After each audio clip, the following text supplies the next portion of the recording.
সুপ্রিয় দর্শক, দেশ এবং দেশের বাইরে কাছে কিংবা দূরে যে যেখান থেকে খামারি টিভি দেখছেন, খামারি টিভি দেশের কৃষি এবং কৃষ্টি নিয়েও কথা বলে। সুপ্রিয় দর্শক, খামারি টিভি সবসময় দেশের প্রত্যন্ত অঞ্চলের প্রান্তিক কৃষি চিত্র এবং কৃষি নিয়ে কথা বলে, সম্পূর্ণ একটি কৃষিভিত্তিক ইউটিউব চ্যানেল। সুপ্রিয় দর্শক, খামারি টিভি আজকে চলে এসে তেমনই একটি ভিন্নধর্মী যে আয়োজন, খামারি টিভির যে গতানুগতিক যে পর্ব, গরুর বাথান থেকে, অর্থাৎ রেশমবাড়ির সিরাজগঞ্জ জেলার শাহজাদপুরের যে সবচেয়ে বাংলাদেশের বড় যে গরুর বাথান, সেই গরুর বাথান থেকে কথা বলছি। সাথেই থাকুন, আমরা এই বাথানের সম্পূর্ণ চিত্র, অর্থাৎ কিভাবে গরু লালন পালন করা হয়, সবকিছু জানবো এখানকার যারা খামারি আছে তাদের কাছ থেকে। সাথেই থাকুন।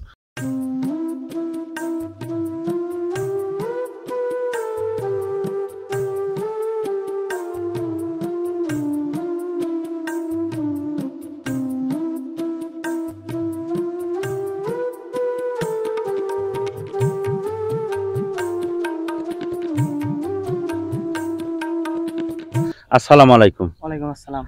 ভাই কেমন আছেন? আলহামদুলিল্লাহ, খুব ভালো লাগছে। ভাই আপনার নামটা বলে একটু আমার দর্শকদের উদ্দেশ্যে একটু পরিচয়টা দিবেন। আমার নাম মোহাম্মদ আমরুল ইসলাম, আমি এই খামারের দায়িত্বে আছি। আচ্ছা ভাই, আমিনুল ইসলাম অর্থাৎ বাংলার রাখাল রাজা, অর্থাৎ রাখালের যে শ্রেষ্ঠ রাখাল সেটাকে আমরা রাখাল বলি, অর্থাৎ রাজা বলি। রাজা তেমনি এই গরুর যে বাথান, এই গরুর বাথানের সেই রাখাল রাজা আমিনুল ইসলাম ভাই এখানে দীর্ঘদিন ধরে, কতদিন ধরে আছেন এখানে বাথানে ভাই? এখানে 16 বছর। 16 বছর, তার মানে আপনার জীবনের প্রায় অধিকাংশ সময়। জি। তারপরে এখানে কি রকম জীবন যাপন? গরুর সাথে তো সারাক্ষণই থাকতে হয়। জি, এরা আমার রক্তের সাথে মিশে গেছে। একেবারে খাঁটি কথা, যে কৃষকের রক্তের সাথে সবসময় কৃষির যে চিত্র সবসময় মিশে থাকে। তো ভাই আপনাকে অনেক জায়গায় দেখি, মানে ইউটিউবে আপনাকে চালু করলেই আপনি চলে আসেন। জি, অনেক আছে, দেখা যায় যে ভিডিও করে নিয়ে যায়। এসএম খামারে আমার দেওয়া ছিল, আল্লাহর রহমতে ভালোই। তো এটা কিন্তু খামারি টিভি। হ্যাঁ, এটা দেখেই বুঝতে পারছি যে খামারি টিভি ই করা আছে। হ্যাঁ, তো এখানে গাভী কতগুলো আছে ভাই? এখানে গাভী আছে 62টা। 62টা, অর্থাৎ বাছুর টাছুর দিয়ে? বাছুর টাছুর দিয়ে আছে 128টা। 128টা, তাহলে তো বিশাল একটা গরুর বাথান। জি। এখানে কত সময় পর্যন্ত এই গাভী চারাবেন? এখানে 10টার সময় ছাড়া দিছি, 12টা পর্যন্ত 3 ঘন্টা লাগবে। এই যে উন্মুক্ত ভাবে যে গাভী রাখতেছেন, এতে সুবিধা কি? এবার সুবিধা অনেক ভালো, মনে করেন যে আগলা দিয়ে থুইছি, এটা খাইতেছে। আবার খান্ডুক পরে নিয়ে যাবো, মানে গাঙের ছাইনা বা দোকানে পানি খাবিনি, কত উপরে উঠে আসবিনি। তো এই যে গাভীগুলো, এই যে অনেক গাভী, এই গাভীগুলো চেনেন কিভাবে? নাম দেওয়া আছে। হ্যাঁ, নাম দেওয়া আছে। অর্থাৎ এদিকে একটু নাম ধরে রাখেন তো একটা। সাবানা, সাবানা, সাবানা, সাবানা, আস আস, সাবানা। ওই দেখেন, ওই যে নাম ধরে ডাক দিয়েছে, ওই জামলা উঠছে, সাবানা। আচ্ছা, খুব সুন্দর একটি পদ্ধতি, প্রত্যেকটা গাভীরই আলাদা। এখানে মনে করেন যে এত গরুর মধ্যে তো মনে করেন যে উটকো পাওয়া যায় না। যেখান থেকে বাছুরের গেট করা আছে, গেটের কাছে খারাপ থেকে ডাক দিলে পারে গরু চলে আসবে, গরু ডাক সাথে সাথে বাছুর মারা যাবে। অর্থাৎ নাম মানে একেবারে কান তাওয়া থাকে, অন্য লোক ডাকতে পারে, আসবি না, আমি ডাকলে আসবে না, জীবনে আসবি না। তাহলে আপনি যে আমি এই গরুটার নাম ডাক দিলাম, আপনি ডাক দেন, জানতে আসে না। সাবানা, সাবানা, আসলেই তো কোনো উত্তর আসতেছে না, কোনো কান সাড়া দিচ্ছে না।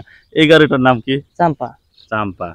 ও বাবা, আরেকটু ডাক দেন তো, দেখে কাছে আসে না। দারোগা, দারোগা, দারোগা, দারোগা। এখন খাওয়ার মধ্যে আছে। তার মানে এখন যেমন দুধ দোয়ানোর টাইম হয়, এই গরু জুতুলা আপনার ওই গাঙের উপরও থাকে, ওই ডাক কানে গেলে এদের সাবান আমার কাছে চলে এসে, এই গাঙের উপরও থাকলে এবারে উপর থেকে ডাক ওর কানে গেলে উপর হাতের বাড়ি এবার আসবি। বাহ, একেবারে মানে ট্রেনিং প্রাপ্ত। ট্রেনিং প্রাপ্ত, জানে যে আমার লোক আমাকে ডাকতেছে। আচ্ছা, এখানকার যে গরু পালনের সুবিধাটা কি? এখানে সুবিধা অনেক রকমের আছে ভাই, কারণ এই যে নিজস্ব ঘাস খায়। আচ্ছা, বাড়ির ডেলিভারি দেওয়া যায়, ডেলি দিন 20,000 ঠের বসি লেগছে, এখন লাগে ডেলি দিন 10,000 ঠের বসি। একেবারে মানে অর্ধেক করো। অর্ধেক এরকম, আপনার ডেলি দিন 10,000 ঠের খেয়াল লাগছে, লাগে 5,000 ঠের খেয়াল। কয়জন আছেন এখানে রাখা? এখানে 4 জন আছে। 4 জন আছেন। তো আপনাদের খাবার দাবার সবকিছুতে এখানেই? হ্যাঁ, সব এখানে বাজার করে দেয়, আমরা এখানে নাইতে পারি পাক শাক করে। মনে করেন যে এ টু জেড যা খরচ হয় মোটাই মালিকেরই। মালিকেরই। জি। তো মালিক তো মাশাআল্লাহ, নাম কি জানো মালিক বলছিলেন? মালিকের নাম হাজী সাইফুল ইসলাম। হাজী সাইফুল ইসলাম খুব ভালো মানুষ একজন। হ্যাঁ, আহ, আল্লাহর রহমতে খুব আল্লাহর যে কাবা ঘর তিনি সেই কাবা ঘর মক্কা কারণ শরীফ ভালো না হলে তাওয়াফ তো মনে করেছেন। করেন যে এই 16 বছরে একটানা থাকা সম্ভব নয়। হ্যাঁ, তিনিও দেখা যায় তার মনের সাথে মন মিশে গেছে, তিনিও আমাকে বোঝে না, আমিও তাকে বুঝি না। অর্থাৎ আপনি তো ভাইরাল একজন লোক। আমার দর্শকদের একটু তাকায় দেখেন সেই আমিনুল ভাই, সেই ভাইরাল যে বাংলার রাখাল রাজা আমিনুল ভাই। আমিনুল ভাই এখানে আছে, আমরা মাঝে মাঝে আমিনুল ভাইয়ের সাথে কথা বলবো। খামারি টিভির ভিডিও দেখতে থাকুন। এবং এখানে সর্বোচ্চ কত লিটার দুধের গাভী আছে? এটা সর্বোচ্চ 25 লিটারের গাভী আছে। 25 লিটার। মানে সবচেয়ে বেশি দুধ দেয় কোন জাতের গাভীগুলো? সবচেয়ে বেশি দুধে জার্সি ফ্রিজিয়ান গাভী। জার্সি। জার্সি বলতে ওই যে মানে biscuit colour jersey. Biscuit colour. মানে সুপ্রিয় দর্শক, আমরা সাবানা গরুটা ডাক দিলে গরুরে 25 লিটার দুধ হয়। 25 লিটার। কিন্তু গরু বাছুর আজকে রাত্রি মারা গেছে। আচ্ছা, মানে মাঝে মাঝে এরকম এই বাসে অসুখ হয়, দেখা যায় যে মাটি মুটি খালি যেমন চিকিৎসা করতে করতে কত মরেও যায়, বড় গরুই মরে যায়, নিজে দিয়ে বসেস না, এবার তো থাকবে বলে গরু বাছুর। ওই জন্য আজকে মনে হয় আপনাদের একটু মনটা খারাপ। মন খারাপ নাই, দেখা যায় যে মরা স্বাভাবিক, আল্লাহ জান দিছে, তার মৃত্যু আছে তার। প্রাণী দেহ মানেই হলো তার মৃত্যুর স্বাদ গ্রহণ করতেই হবে। সুপ্রিয় দর্শক, খামারে এরকম হাজারো গাভী এখানে উন্মুক্তভাবে লালন পালন করা হয়। আমরা এই রাখাল রাজা আমিনুল ভাইয়ের সাথে কথা বলছিলাম।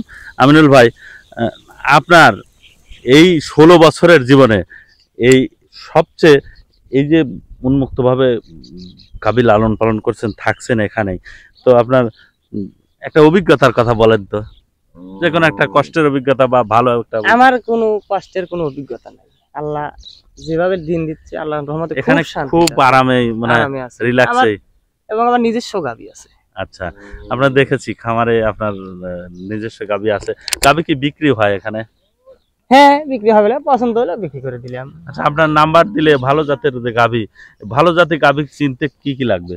ভালো জাতের গাভী চিনতে হলে এবারে আসেন, দেখা লাগবে, আমার সাথে যোগাযোগ করলে যে ভাই এটা আমাকে ভালো যেটা গাভী দেন, আমি আপনাকে দেখা দেবো যে এই জাত, এই মান, এই কোয়ালিটি, আপনারা দেখে শুনে কিনে নেবেন। অর্থাৎ ভালো জাতের গাভী চিনতে হলে একজন আদর্শ খামারি, একজন আদর্শ যে বাথানি, তার কাছ থেকে আমরা জেনে নিতে পারবো।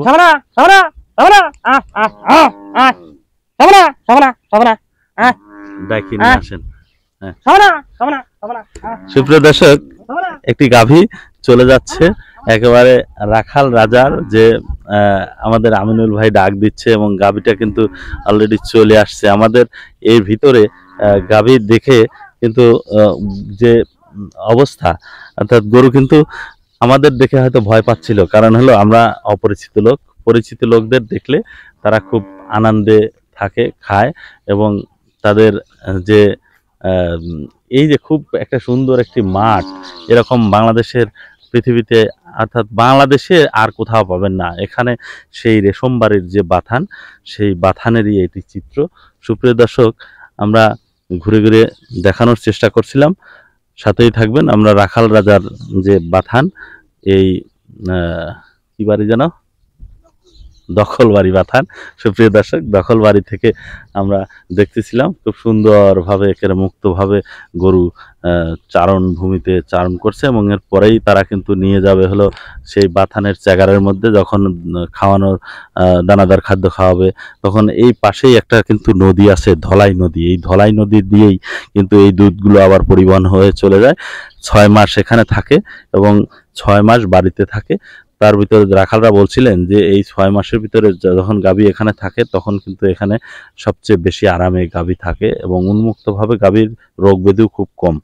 সুপ্রিয় দর্শক, খামারি টিভির যে আয়োজন, এখানে আমরা আমিনুল ভাইয়ের সাথে কথা বলছিলাম। আমিনুল ভাই আমাদের মাঝে চলে এসেছে, গাভীকে ডেকে কিন্তু সে কিন্তু নিয়েই আসলো, অর্থাৎ একজন একেবারে অভিজ্ঞ।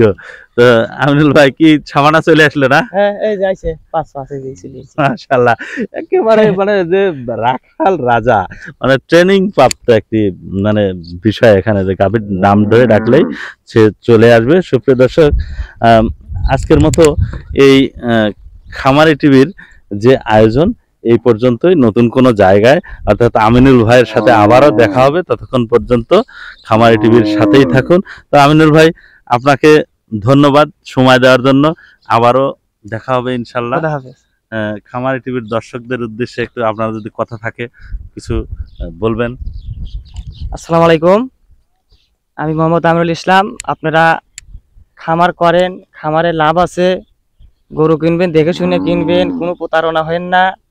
আর যাই তাই গরু কেনেন খামারতে দেখে শুনে, টাকা 10,000 বেশি লাগুক সমস্যা নাই। আপনারা জাত মান ভালো দেখে গরু নিয়ে যাবেন, আপনারা ইনশাল্লাহ গরু লস যাবে না, লাভবান হতে পারবেন। এই দিয়ে আমার কথা শেষ করলাম। আসসালামু আলাইকুম। আসসালামু আলাইকুম। ওয়ালাইকুম আসসালাম। ভালো থাকবেন ইনশাল্লাহ। আল্লাহ হাফেজ।